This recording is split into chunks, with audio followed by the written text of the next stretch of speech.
धन्यवाद देते प्रभु का कि एक बार फिर से उसने मुझे मौका दिया कि मैं आपके सामने बोल सकूं, इस मैसेज को पेश कर सकूं। आज हम विश्वास के भाग 2 में जाएंगे।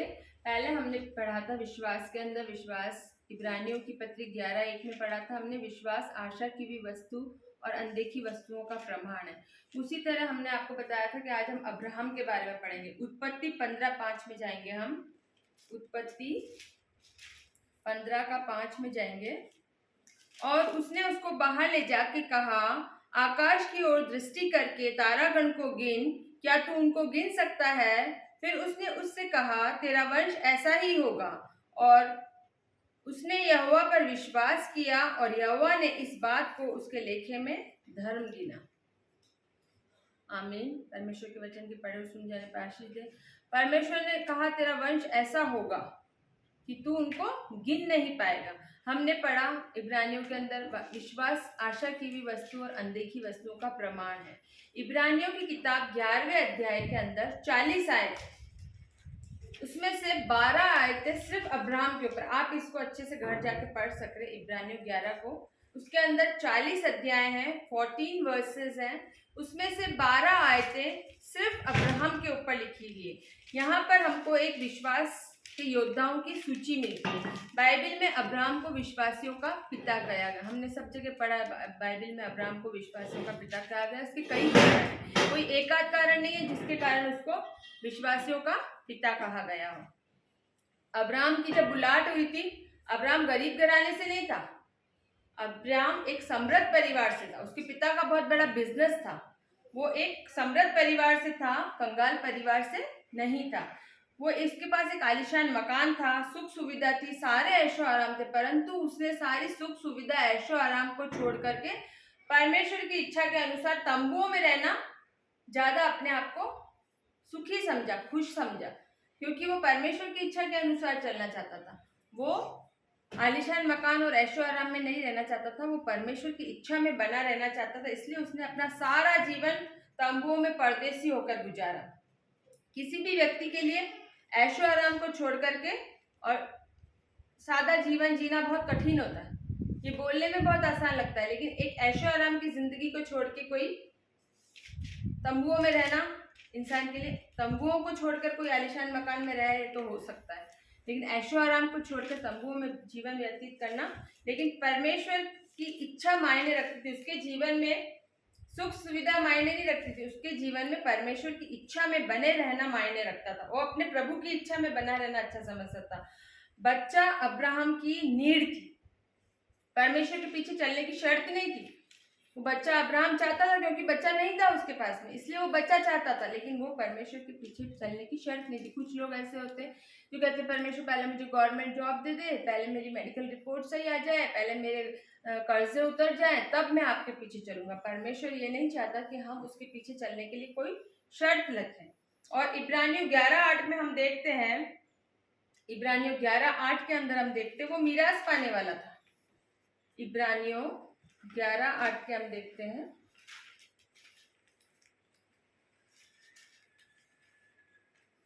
इब्रानियों 11:8 के अंदर हम देखते हैं, विश्वास ही से अब्राहम जब बुलाया गया तो आज्ञा मानकर ऐसी जगह निकल गया जिसे मीरास में लेने वाला था, और यह जानता था कि मैं किधर जाता हूँ, ये ना जानता था कि मैं किधर जाता हूँ, तो भी निकल गया।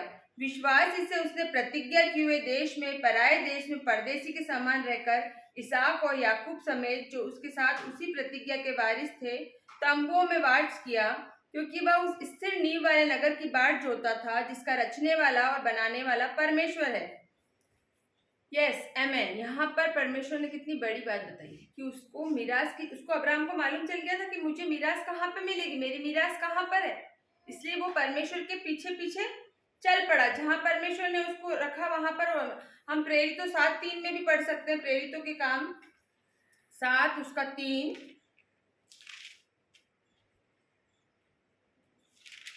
प्रेरितों के काम 7 उसका 3, Acts 7:3, God says to him, leave your country and your people and go to the country I will show you.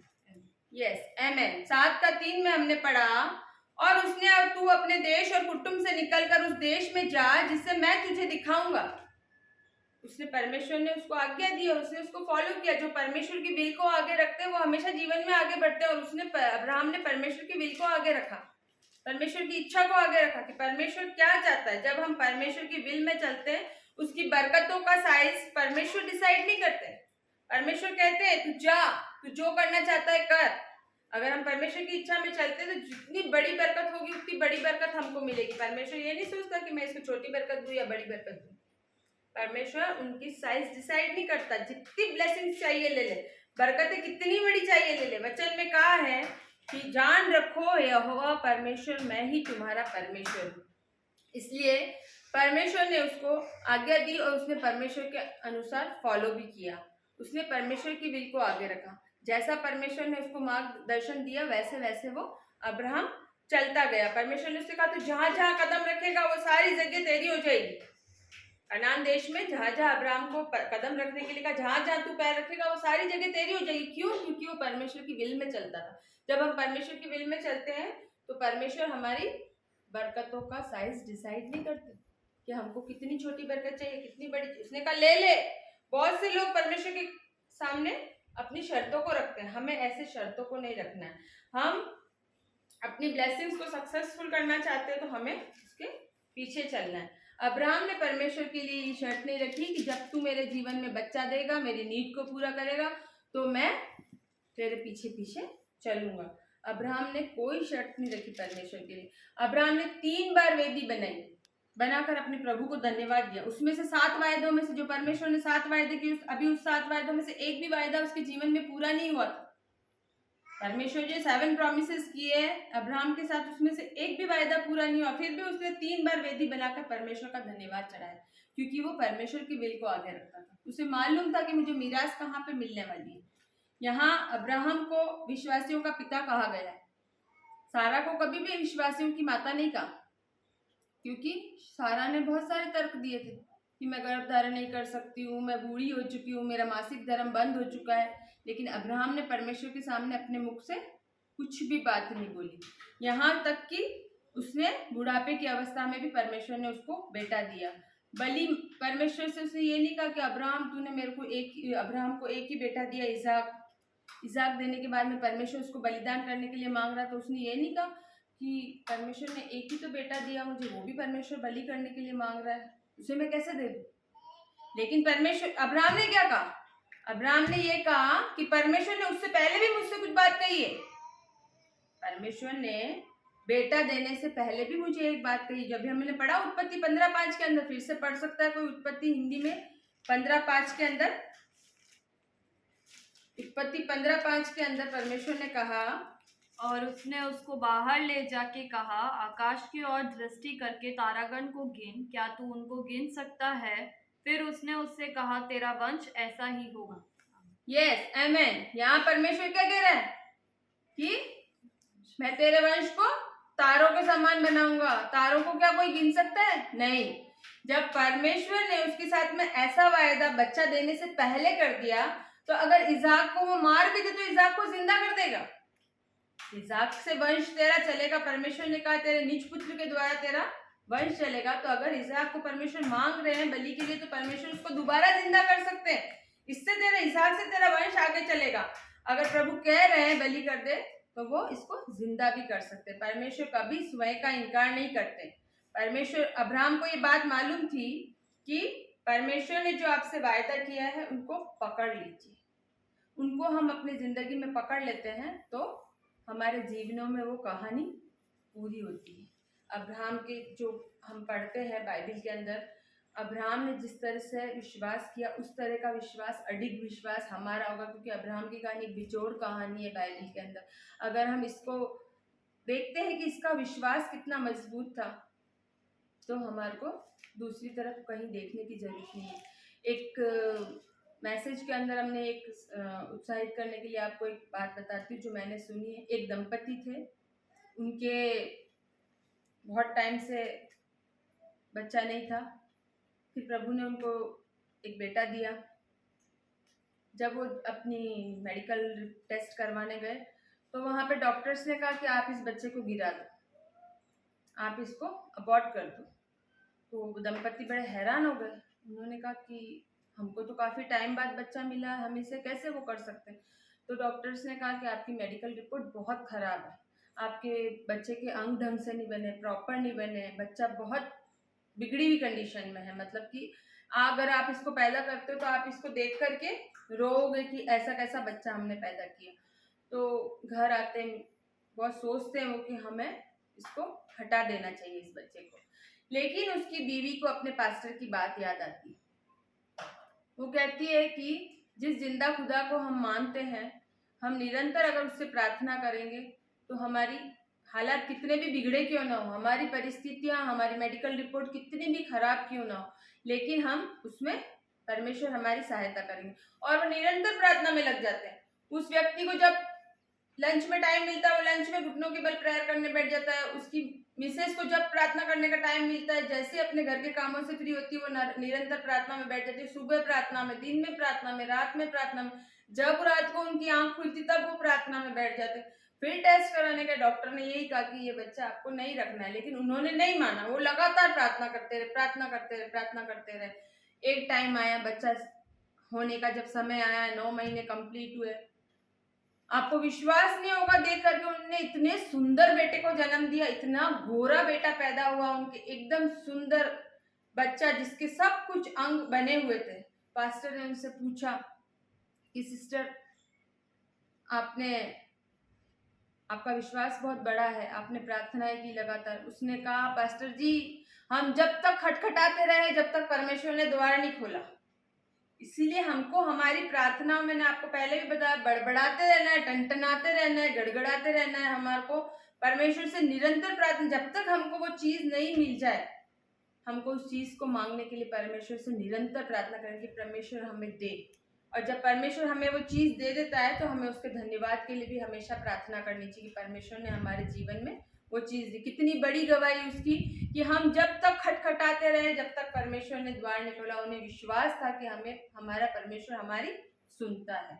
ये एक बहुत बड़ी गवाही है, सच्ची गवाही, जीवित गवाही है उन दंपति की कि उन्होंने अपने बेटे को स्वस्थ सुंदर जन्म दिया। और इसी तरह से हम पौलुस के बारे में देखते। पौलुस को परमेश्वर ने कहा, तूने जैसे मेरी गवाही यरूशलेम में दी, तुझे रोम में भी देनी होगी। प्रेरितों के सामने गवाही देना था उसको, राजा के सामने गवाही देना था। यरूशलेम से रोम बहुत दूर था। अब यहाँ पे पौलुस को मालूम चल गया था, मौसम खराब था कि हमें जहाज में नहीं जाना है। उसने मल्लाहों से भी कहा कि हमें नहीं जाना है, वहां बहुत भयंकर आंधी तूफान आने वाला है, बहुत प्रॉब्लम्स क्रिएट होने वाली है। लेकिन जहाज के कप्तानों ने उसकी बात को इग्नोर कर दिया और उन्होंने जहाज को चालू कर दिया। यरूशलेम से रोम बहुत दूर था, लेकिन वहां बहुत प्रॉब्लम्स आई, बहुत प्रॉब्लम्स आई। प्रेरितों के काम 27:10 में देखेंगे हम। प्रेरितों के काम 27:10 में इस घटना को देखेंगे हम। प्रेरितों के काम 27 उसका 10, हिंदी में कोई पढ़े।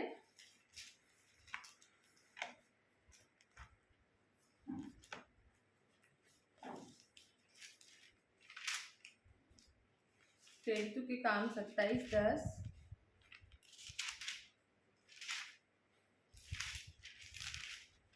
हे सज्जनों, मुझे ऐसा जान पड़ता है कि इस यात्रा में विपत्ति और हानि न केवल मान और जहाज की, वरन हमारे प्राणों की भी होने वाली है। परंतु सूबेदार ने पौलुस की बातों से कप्तान और जहाज के स्वामी की बातों को बढ़कर माना। यहाँ पर देखो, जहाज के कप्तानों ने, मल्लाहों ने उसकी बात को इग्नोर किया, नहीं माना। उसने कहा कि विपत्ति आने वाली है, यहाँ पे माल और जहाज की नहीं वरन प्राणों की भी हानि होने वाली है। लेकिन उन लोगों ने नहीं माना, उन्होंने चालू कर दिया। बहुत मौसम खराब था, लेकिन उन्होंने 14 दिन तक सूर्य नहीं देखा था।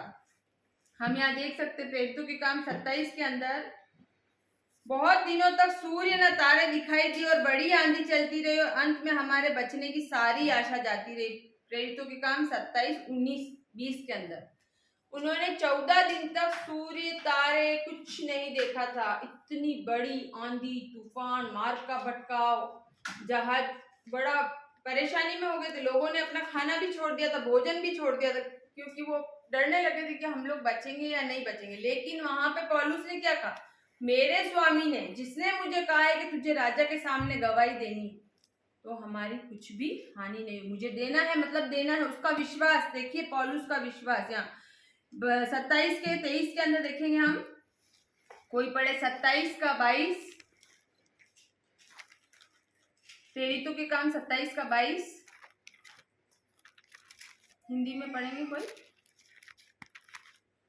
प्रेरितों के काम 27 का 22। परंतु अब मैं तुम्हें समझाता हूँ कि ढांढस बांधो, क्योंकि तुम में से किसी के प्राण की हानि न होगी, पर केवल जहाज की। Yes amen. यहाँ पर कितनी बड़ी बात बोली उसने, परंतु अब मैं तुम्हें समझाता हूँ, ढाढ़स बांधो, क्योंकि मैंने तुम में से किसी के प्राण की हानि नहीं होगी, केवल जहाज की, क्योंकि जिसका परमेश्वर मैं हूँ, जिसका परमेश्वर है, सेवा करता हूँ मैं।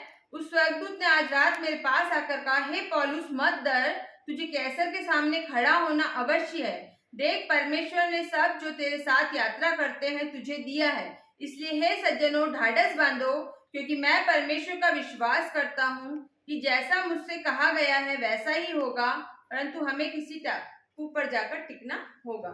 परमेश्वर ने कहा है, पौलुस ने कहा कि जब परमेश्वर ने कह दिया कि तुझे राजा के सामने गवाही देनी है, तो जाऊंगा मैं राजा के सामने। जहाज को हानि हो सकती है, लेकिन किसी के भी प्राणों को हानि नहीं होगी। मुझे कैसर के सामने खड़ा होना है, मतलब मुझे जाना है। वो उसका विश्वास, देखिए कितना बड़ा विश्वास है उसका, कि मेरे प्रभु ने कहा है कि मुझे गवाही देनी है, तो मुझे तो वहां पे जाना है। आंधी हो, तूफान हो, मार्ग का भटका हो, लेकिन हम वहां पर, कितनी भी विपदा है, हम वहां पे पहुंच के, क्योंकि हमारा परमेश्वर हमारी दुर्दशा को बदल देगा। उसके वायदे सच्चे हैं, कभी ना बदलने वाले। मलाकी 3:6 में हमने देखा था, पिछले संडे भी हमने पढ़ा था, क्योंकि मैं यहोवा बदलता नहीं, इस कारण है याकूब की संतान तुम नष्ट नहीं हुई। मलाकी 3:6 में उसने बताया, परमेश्वर ने, वो कभी बदलने वाला नहीं है, कभी हमको नष्ट नहीं करेगा, उसकी युक्तियां कभी विफल नहीं होती। इसीलिए हमारे सामने हालात कैसे भी आ जाए, समय कैसे भी आ जाए, उन हालातों को परमेश्वर क्या अकॉर्डिंग चलना पड़ेगा, हालातों को बदलना पड़ेगा हमारे परमेश्वर के हिसाब से, क्योंकि यहोवा अपने वचन को पूरा करने में जागृत है। परमेश्वर अपने वचन को पूरा करने में जागृत है। इसी तरह यिर्मयाह के बारे में हम पढ़ते, गिदोन के बारे में पढ़ते, मूसा के बारे में। यिर्मयाह 1:4 कोई पढ़ेगा? यिर्मयाह, उसने भी अपने परमेश्वर के सामने ऐसा ही कहा था। तब यहोवा ये वचन मेरे पास पहुंचा, गर्भ में रचने से पहले ही मैंने तुझ पर चित्त लगाया, और उत्पन्न होने से पहले ही मैंने तेरा अभिषेक किया। मैंने तुझ जातियों का भविष्यवक्ता ठहराया। तब मैंने कहा, हाय प्रभु यहोवा, देख, मैं तो बोलना भी नहीं जानता, क्योंकि मैं लड़का ही हूँ। परंतु यहोवा ने मुझसे कहा, मत कह कि मैं लड़का हूँ, क्योंकि जिस किसी के पास तुझे भेजूं वहाँ तू जाएगा, और जो कुछ मैं तुझे आज्ञा दूं वही तू कहेगा। तू उनके मुख को देखकर मत डर, क्योंकि तुझे छुड़ाने के लिए मैं तेरे साथ हूँ, यहोवा की यह वाणी है। Yes amen. यहाँ पर हम यिर्मयाह के बारे में देखते हैं। ये कुछ लोग ऐसे हैं बाइबल में जिनके पास में ठोस तथ्य हैं, ठोस सबूत है कि हम कभी कामयाब नहीं हो पाएंगे, लेकिन परमेश्वर उनको कह रहा है, जाओ, मैं तुम्हारे साथ हूँ। यिर्मयाह को परमेश्वर ने कहा, उसने कहा, मैं तो छोटा हूँ, भद्दा हूँ, टिंगना हूँ, जो भी हूँ मैं, मत कह मैं लड़का हूँ, क्योंकि जिसके पास मैं तुझे भेजूंगा वहां तू जाएगा। और परमेश्वर ने उसे कहा, तब यहोवा ने हाथ बढ़ाकर मेरे मुंह को छुआ, और यहोवा ने मुझसे कहा, देख, मैंने अपने वचन तेरे मुंह में डाले हैं। सुन, मैं आज के दिन तुझे जातियों और राज्यों पर अधिकारी ठहराया, उन्हें गिराने और ढा देने के लिए, नष्ट करने और काट डालने के लिए, और उन्हें बनाने के लिए और रोपने के लिए। परमेश्वर ने यशायाह से, यिर्मयाह से कहा, और उसके जीवन में पूरा भी किया। वो एक बहुत बड़ा नबी कहलाया, बहुत बड़ा नबी कहलाया, नेशंस का पिता ठहराया उसको, यिर्मयाह को। उसके पास तथ्य थे कि मैं तो बहुत छोटा हूँ, बच्चा हूँ, बोल नहीं सकता हूँ, लेकिन परमेश्वर ने उसके मुंह को छुआ और वो करने लगा। मूसा ने भी अपने बारे में ऐसे ही कहा था, मैं तो जीभ का बद्दा हूँ, मुझे बोलना नहीं आता, मैं तुतलाता हूँ, लेकिन परमेश्वर ने कहा तो उसने कार्य को किया। और मूसा को भी हम देखते हैं, बहुत बड़ा अगुआ मूसा बाइबल के अंदर इस तरह से। और गिदोन के बारे में देखते हैं न्यायियों के अंदर, गिदोन को परमेश्वर अपने बात को पूरा करने के लिए जिसको चुनते हैं हम यहाँ पे देखेंगे गिदोन की न्यायियों 6:15-16। न्यायियों 6:15-16। उसने कहा, हे मेरे प्रभु, विनती सुन, मैं इज़राइल को कैसे छुड़ाऊं? देख, मेरा कुल मनश्शे में सब से कंगाल है, फिर मैं अपने पिता के घराने में सबसे छोटा हूँ। यहोवा ने उससे कहा, निश्चय मैं तेरे संग रहूंगा, इसलिए तू मिद्यानियों को ऐसा मार लेना जैसे एक मनुष्य को। गिदोन ने उससे कहा, यदि तेरा अनुग्रह मुझ पर हो। यस, आमेन। परमेश्वर का अनुग्रह मुझ पर हो। गिदोन ने यह क्या कहा?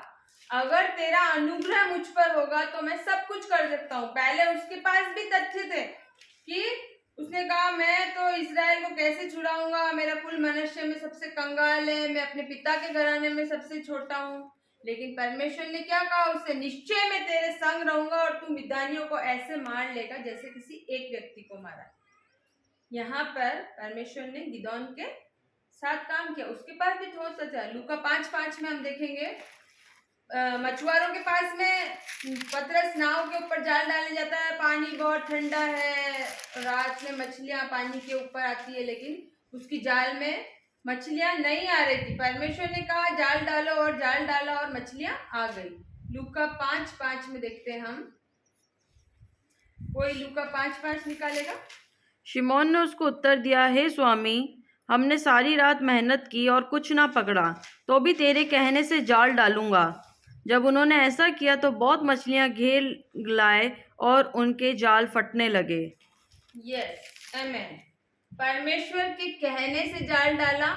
यहाँ पर वो भी तथ्य दे रहा था, ठोस सबूत दे रहा था कि हम कामयाब नहीं हो पाएंगे, हमने सारी रात मछलियां पकड़ी, कुछ नहीं आई। और कोई यूहन्ना 21:6 भी निकाल सकते हैं। यूहन्ना 21:6 हिंदी की बाइबल में उन्होंने तथ्य दिए कि पानी बहुत ठंडा हो जाता है, मछलियां नहीं आती है, हमने जाल डाला और हमारे हाथ में कुछ भी नहीं आया। लूका 5:5 में हमने देखा, शिमोन ने उत्तर दिया, हे स्वामी, हमने सारी रात मेहनत की और कुछ ना पकड़ा, तो अभी तेरे कहने से जाल डालूंगा। तब उन्होंने ऐसा किया तो बहुत मछलियां घेर लाए और जाल फटने लगा। और यूहन्ना 21:6 में भी हम देखते हैं, यूहन्ना 21:6 के अंदर तिब्रियास की झील के अंदर देखते हैं। यूहन्ना 21:6 के अंदर तिब्रियास की झील के किनारे उसने उनसे कहा, नाव में दाहिनी ओर जाल डालो तो पाओगे। अतः उन्हें जाल डाला, तब उन मछलियों की बहुतायत के कारण उसे खींच न सके। तब उस चेले ने, जिससे प्रभु प्रेम रखता था, पतरस से कहा, यह तो प्रभु है। शिमोन पतरस ने यह सुनकर कि वह प्रभु है, कमर में अंगरखा कस लिया, क्योंकि वह नंगा था, और झील में कूद पड़ा। परंतु दूसरे चेले डोंगी पर मछलियां से भरा हुआ जाल खींचते हुए आए, क्योंकि वे किनारे से अधिक दूर नहीं, पर कोई 200 हाथ पर थे। यस, आमेन।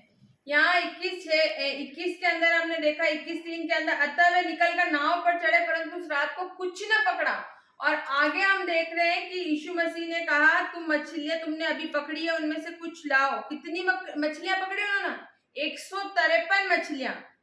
10 के अंदर देखते हैं हम, तो शिमोन पतरस ने डोंगी पे चढ़कर 153 बड़ी मछलियों से भरा हुआ जाल किनारे पर खींचा, और इतनी मछलियां होने पर भी जाल नहीं फटा। 153 मछलियां खींची। जब वो पहले पकड़ रहे थे उनके पास में मछलियां नहीं थी, मछलियां नहीं आ रही थी, वो कामयाब नहीं हो पा रहे थे। लेकिन जिनके संग प्रभु है, जो प्रभु के अनुग्रह में बढ़ रहे हैं, प्रभु के पीछे पीछे चल रहे हैं, उसको फॉलो कर रहे हैं, उसको अनुसरण कर रहे हैं, उनको 153 बड़ी मछलियां। हमारा विश्वास कैसा होना चाहिए? यहाँ हमने देखा, मूसा ने कहा मैं जीव का बदला हूँ, यिर्मयाह ने कहा मैं छोटा लड़का हूँ, गिदेन ने कहा मैं अपने कुल में सबसे छोटा हूँ, कंगाल हूँ। परमेश्वर ने कहा मत कह। यहाँ पर इसने कहा हमने जाल डाला, जाल में मछलियां नहीं आई, लेकिन यहाँ पर इनको 153 बड़ी मछलियां मिली, जाल फिर भी नहीं फटा। मूसा के पास भी तथ्य थे, यिर्मयाह के पास भी तथ्य थे, गिदोन के पास भी तथ्य थे, शिमोन पतरस के पास में भी तथ्य थे, लेकिन अब्राहम ने कभी कोई तथ्य पेश नहीं किया। क्यों? क्योंकि वो परमेश्वर की विल में चलना जानता था, वो मीरास पाने वाला व्यक्ति था। यहाँ पर सारा के पास में भी बहुत तथ्य थे, मैं बूढ़ी हूँ, मैं गर्भ धारण नहीं कर सकती हूँ, मैं 90 वर्ष की हो गई हूँ, मेरे साथ ऐसा है, मेरे साथ वैसा। उसने यहाँ पर अपने तथ्यों को पेश करने के साथ साथ में अपनी बुद्धि भी लगाई। सारा ने यहाँ पर अपनी बुद्धि भी लगाई। उसने क्या किया, उसने अपनी दासी हाजिरा के अपने स्वामी को दे दिया कि ये मेरे लिए संतान उत्पन्न करे, और हाजिरा से इस्माइल पैदा हुआ। लेकिन परमेश्वर ने उनको क्या वायदा दिया था, परमेश्वर उनको कहा था तेरा निज पुत्र तेरा वारिस होगा। लेकिन उसने अपनी दादी को, उसने अपनी बुद्धि को लगा दिया। यहाँ कोई बहुत सारे लोग हैं जो अपनी बुद्धि का प्रयोग करने लग जाते हैं परमेश्वर के वचन के साथ साथ अपनी बुद्धि का भी। कभी कभी हम परमेश्वर के वायदों को रखने से पहले हम अपनी बुद्धि लगाना शुरू कर देते हैं, और अपनी बुद्धि लगाने के कारण हम परमेश्वर के वायदों से वंचित हो जाता है, हमारी ब्लेसिंग से। संपूर्ण बाइबल में सारा को कभी भी विश्वासियों की माता नहीं कहा, अब्राहम को ही विश्वासियों का पिता कर दिया, क्योंकि सारा के पास वो तथ्य थे, ठोस सबूत थे, मैं ऐसा है, मेरे साथ वैसा है। इसीलिए कभी कभी ऐसे तथ्यों के द्वारा हम बड़ी बड़ी ब्लेसिंग्स के आने के लिए रुक जाते हैं, वंचित हो जाते हैं। हमारे जीवन में जो ब्लेसिंग्स आने वाली होती है, जब हम अपनी बुद्धि लगाते हैं तो ब्लेसिंग्स वही रुक जाती है। परमेश्वर कहता है तुम अपनी बुद्धि लगाओ। परमेश्वर के ऊपर संपूर्ण विश्वास रखने से परमेश्वर हमारे जीवन को आगे लेके चलता है। पौलुस के पास कई सबूत हो सकते थे कि मैं लेकिन उसने भी अपनी बुद्धि नहीं लगाई, उसने परमेश्वर के ऊपर विश्वास रखा। और हमारे पास भी कई सबूत हो सकते हैं, मैं कभी कर्जे से बाहर नहीं आ सकता, मेरे बच्चे कभी नहीं सुधर सकते, मेरी मेडिकल रिपोर्ट कभी सही नहीं हो सकती है, हम कितने भी हमारे व्यापार खत्म हो गया, कितने भी हमारे पास तथ्य ठोस सबूत हो, लेकिन जब हम अपने परमेश्वर पर फोकस करते हैं, इन बातों पे फोकस करते हैं, परमेश्वर की प्रतिज्ञाओं पे फोकस करते, तो हमारे जीवन से सब नेगेटिविटी हट जाती। हमें फोकस करना है सिर्फ प्रभु यीशु मसीह के ऊपर, इन बातों पे फोकस नहीं करना है, ये सब फालतू की बातें होती है। लेकिन हम जब अपने परमेश्वर पे फोकस करना चालू करते हैं तो वो हमको अपनी प्रतिज्ञाओं को स्मरण करना है, जो क्योंकि परमेश्वर किसी भी परिस्थिति को बदलने में सक्षम है। परमेश्वर वहां मार्ग खोलता है जहां से मार्ग बंद हो जाते हैं, परमेश्वर वहां मार्ग खोलना चालू करता है जहां मार्ग बिल्कुल बंद हो जाते हैं, क्योंकि परमेश्वर उन चीजों को नाम लिख के बुलाता है जो अस्तित्व में है ही नहीं। उत्पत्ति स्टार्टिंग में हम देखते हैं, मनुष्य को बनाने से पहले परमेश्वर ने हर एक चीज का नाम रख दिया था, हर एक चीज को पुकार दिया था। जल अंतर हो जाए, पृथ्वी बन जाए, पेड़ पौधे बन जाए, जीव जंतु बन, मतलब कि पुराने लोगों की कहावत है, चोंच से पहले चुग्गा तैयार रहता है। परमेश्वर इस तरह का कार्य करने वाला, हमारे मनुष्य को बनाने से पहले परमेश्वर ने हर चीज का नाम दे दिया, हर चीज को अस्तित्व में दे दिया। जब वो हमारा इतना ख्याल रखता है तो वो हमारे जीवन में हमारी प्रार्थनाओं को क्यों नहीं सुनेगा, हमारी नाउम्मीदी में उम्मीद जगाता है। मनुष्य से नहीं, लेकिन परमेश्वर से ये सब हो सकता है। उत्पत्ति के 1 अध्याय में हमने देख लिया, आदम से पहले परमेश्वर ने हर एक चीज की रचना की, हर एक चीज को बनाया, लेकिन यहाँ मेन इंपॉर्टेंट चीज है विश्वास। अगर परमेश्वर ये नहीं देखता कि आपका विश्वास कितना बड़ा है, हमेशा मैंने पिछले वाले फर्स्ट पार्ट विश्वास में बताया कि विश्वास राई के दाने के बराबर भी हो, इस पहाड़ से कहो सरक जा तो ये सरक जाएगा। हमारा विश्वास कितना अडिग है ये परमेश्वर के ऊपर मायने रखता है। हमें महान विश्वास की कहाँ आवश्यकता पड़ती, मैंने आपको दूसरा राजा में बताया। दृढ़ विश्वास होना चाहिए, पक्का विश्वास होना चाहिए, लिटिल फेथ हो हमारा, एक्टिव फेथ होना चाहिए, ग्रेट फेथ होना चाहिए हमारा विश्वास किस तरह का है वो परमेश्वर हमारे जीवन में देखता है, और उसी अनुसार हमें हमारे मार्ग पे ले जा सकता। मुझे आशा है कि आपको विश्वास के बारे में जो मैंने अब्राहम की बातें बताई, आप अपने जीवन में भी उनको फॉलो करेंगे। और यूथ के लिए बहुत ज़्यादा से ज़्यादा है कि मैसेज को ध्यान से सुने, उनको पढ़ें, उनको समझें। ऐसा नहीं कि हम वचन को पढ़कर उसको भूलने वाले हो, बल्कि हम वचन को पढ़ के उस पर चलने वाले। परमेश्वर के वचन के पढ़े और सुने जाने पर आशीष। आमीन।